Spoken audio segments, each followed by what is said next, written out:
Bom dia, irmãos.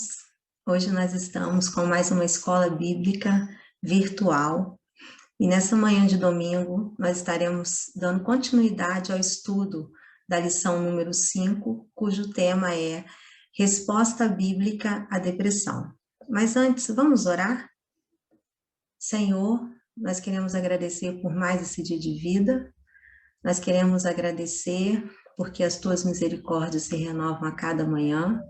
Muito obrigado pelo seu amor e pela salvação que nós temos em Cristo Jesus.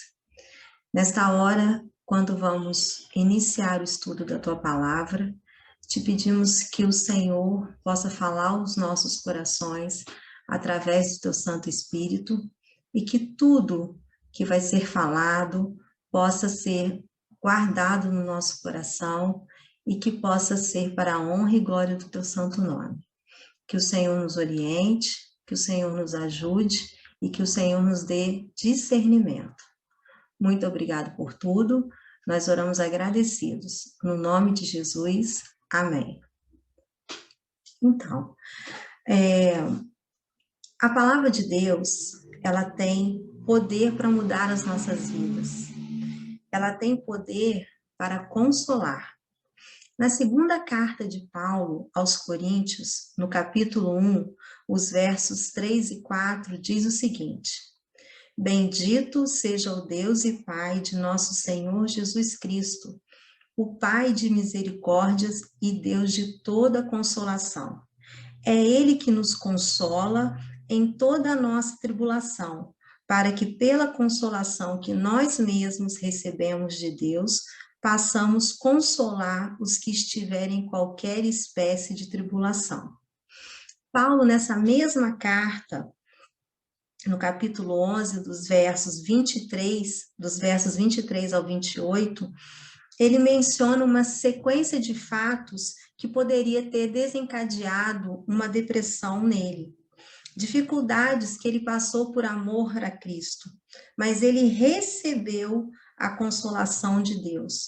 E ela foi tão intensa que supriu todas as necessidades conforme a intensidade da provação que ele passou.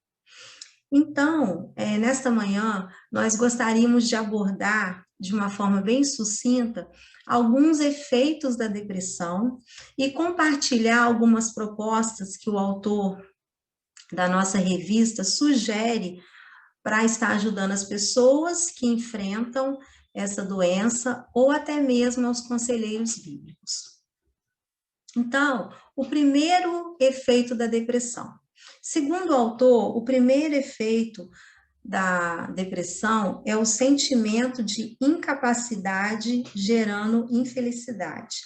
Nós sabemos que as pessoas deprimidas, elas geralmente se sentem para baixo, se sentem desanimadas, sem esperança, críticas de si mesmas, infelizes e sem entusiasmo para nada. No Salmo 79, 8, o salmista pede a Deus que as suas misericórdias venham ao seu encontro depressa, por ele estar abatido, ou seja, desanimado, enfraquecido, deprimido. A questão do salmista não está na ineficácia das misericórdias do Senhor, mas sim em como buscá-las.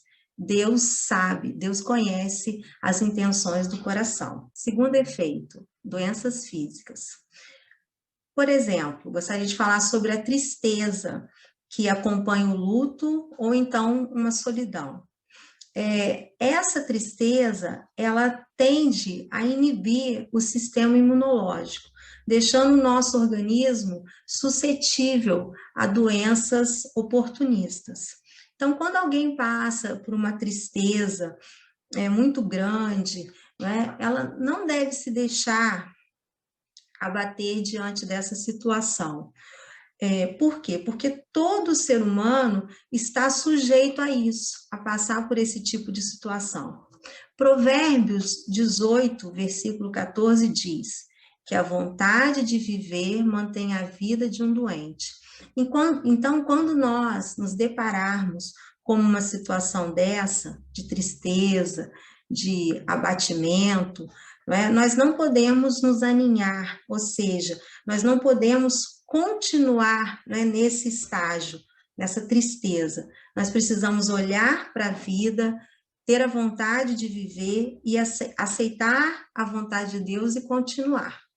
Terceiro, baixa autoestima e retraimento. Conforme o Salmo 88, versos 8 e 18, o salmista diz: Tu fizeste que meus amigos me abandonassem e olhassem com nojo para mim. Sou como preso que não pode escapar. Tu fizeste com que meus vizinhos me abandonassem e agora tenho como companhia a escuridão. Quem nunca passou por algum tipo de rejeição? Quem nunca se sentiu abandonado diante de um contexto? Isso é comum a todos nós. Quando aceitamos isso na vida como parte dela, e entendemos que da mesma forma que entramos ou fomos induzidos a essa situação, podemos sair. Quarto, forte tendência suicida. É verdade que uma pessoa que não cuida da depressão, ela pode ter o desejo de dar cabo à sua vida. É essencial que não chegue a esse estágio. A palavra de Deus tem poder para reverter isso. Jó passou por sofrimentos muito grandes, mas quando ele se encontrou com Deus, ele diz que ele conhecia Deus de ouvir falar, mas que agora o conhece face a face. Ele está reconhecendo a grandeza de Deus diante da sua miséria. Como cristãos, estamos conscientes que a maioria das pessoas, ela não se livra da depressão de uma hora para outra. Ela não se livra da depressão rapidamente.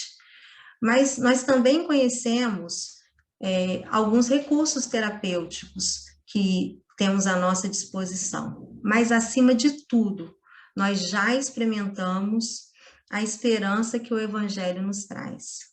Em Romanos, no capítulo 15, o verso 13, a Bíblia diz: E o Deus da esperança vos encha de todo gozo e paz no vosso crer, para que sejais ricos de esperança no poder do Espírito Santo.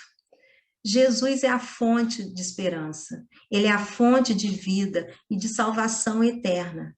Ele é o objeto da esperança de cada cristão. Esperança essa que vem por meio da Escritura, a qual estava escrita e é aplicada a todo o coração que crê pelo Espírito Santo.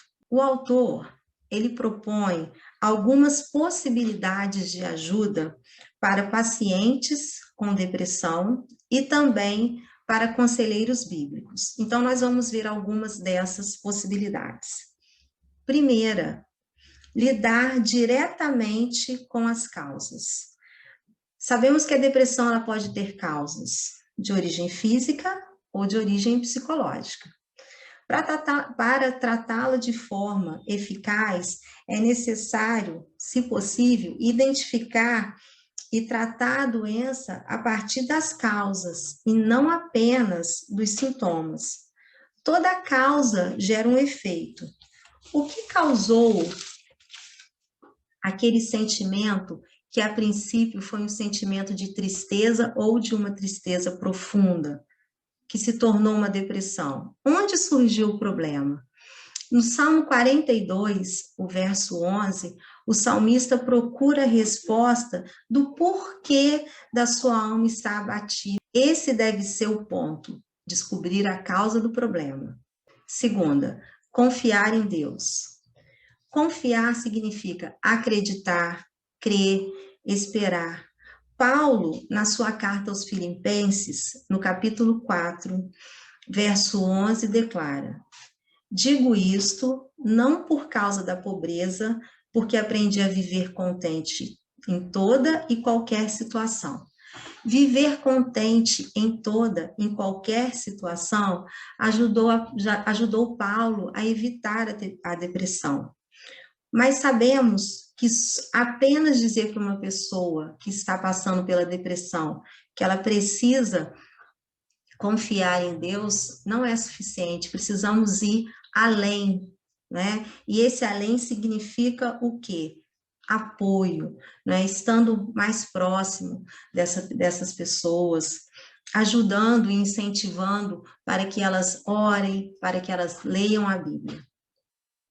Terceiro, preparar-se para lidar com o desespero.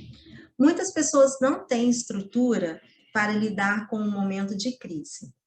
A crise permeia a nossa vida, seja ela pessoal, relacional, financeira, familiar, todos já passamos ou iremos passar por uma crise. Conscientes de que Deus está sempre no controle de tudo, podemos lidar melhor com o desespero e evitar cair em depressão, como foi o caso de Ana, mãe do profeta Samuel. No capítulo 1, através da oração, ela se entregou ao Senhor. Quarto, aprender a lidar com a raiva e com a culpa. Há pessoas que entram em depressão porque a sua mente está presa a injustiças ou fracassos do passado. É necessário aprender a lidar de maneira correta com esses tipos de problemas. Um bom começo é reconhecer que alguns de nós precisamos de ajuda e, além disso, procurar essa ajuda. O apóstolo Paulo, em 2 Timóteo 4, versos 16 e 17, diz que se sentiu abandonado pelos homens, contudo Deus não o abandonou. E além de estar presente, Paulo fala que Deus deu a ele força. A dependência de Deus é tudo que precisamos para que aprendamos a lidar com a raiva ou com a culpa. Quinto, confrontar modos de pensar. Aprender a contrastar, comparar a sua própria maneira de pensar com a dos outros também pode impedir a depressão ou diminuir a sua intensidade. O Salmo 1, versos 1 e 2, menciona sobre meditar na palavra de Deus. Paulo, aos Filipenses, no capítulo 4, verso 8, nos exorta para ocuparmos o nosso pensamento com tudo que é verdadeiro, respeitável, justo, puro, amável e de boa fama. Sexto, aprender a ter maior domínio sobre si mesmo e sobre as circunstâncias que o envolvem. Sabemos que muitas coisas fogem do nosso domínio, do nosso controle, mas mesmo assim, isso não significa que devemos ser dominados. Precisamos aprender a ter maior domínio sobre nós mesmos e os acontecimentos e as circunstâncias em que estamos, que nos envolvem. Agindo dessa forma, existirá menos probabilidade de sentimento de impotência, que pode levar à depressão. Em Atos 27, versos 33 e 38, é relatada a experiência de Paulo no mar, quando ele está em alto mar, em uma situação altamente desafiadora. E nessa situação, ele teve maior domínio sobre ele mesmo e sobre aquela circunstância. Ele orientou a tripulação, assumindo o controle daquela situação, e o resultado foi que todos ficaram mais animados. Sétimo, procurar apoio. É fundamental que a pessoa que está com depressão, que está passando pela depressão, ela procure apoio. As pesquisas dizem que as pessoas religiosas, elas estão menos propensas a determinados tipos de males desse nosso tempo.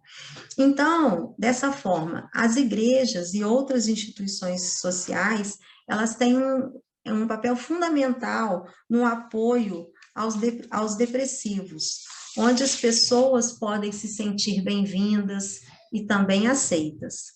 O filho pródigo, ele precisava de apoio. Ele encontrou esse apoio no seu pai, apesar de haver um irmão mais velho que estava cheio de censura. Oitavo, dedicar-se aos outros. Cuidar das feridas dos outros nos ajuda a sarar as nossas feridas. A Bíblia, ela apresenta vários mandamentos sobre a mutualidade, e entre eles, eu gostaria de destacar o verso 23 do capítulo 10 de Hebreus, que diz: consideremo-nos também uns aos outros para nos estimularmos ao amor e às boas obras. 9, praticar e incentivar a prática de exercícios físicos. Uma alimentação balanceada e a prática de exercícios físicos regulares podem contribuir muito para que o nosso organismo enfrente as doenças, e a depressão é uma delas. Concluindo, irmãos, voltando no texto que nós vimos lá no início, que se encontra na segunda carta de Paulo aos Coríntios, capítulo 1, versos 3 e 4, onde Paulo diz: bendito seja o Deus e Pai de nosso Senhor Jesus Cristo, o Pai de misericórdias e Deus de toda consolação. É Ele que nos conforta em toda a nossa tribulação, para podermos consolar os que estiverem em qualquer angústia, com a consolação com que nós mesmos somos contemplados por Deus. Esse versículo fala que Deus tem misericórdia das pessoas atribuladas e que tem poder para consolar os corações que estão em sofrimento. Por isso que diz que Ele nos conforta em toda a nossa tribulação. Portanto, a questão toda não está na suficiência do poder consolador de Deus, nem na eficiência das Sagradas Escrituras. Na verdade, o que é preciso é uma maior capacitação bíblica, seguida de muita oração, para amparar essas pessoas que precisam da nossa ajuda. A nossa oração, então, é que o Senhor levante homens e mulheres que se preparem biblicamente para lutar contra esse mal que tem assolado tantas pessoas. Vamos orar? Senhor, muito obrigado por esse tempo de estudo. Muito obrigado pela oportunidade de ler a Tua palavra. Que todos os versículos, todos os textos que foram lidos aqui nesta manhã possam encontrar morada no nosso coração e que nós possamos aplicá-los na nossa vida, de tal maneira que tudo redunde para a honra e glória do Teu santo nome.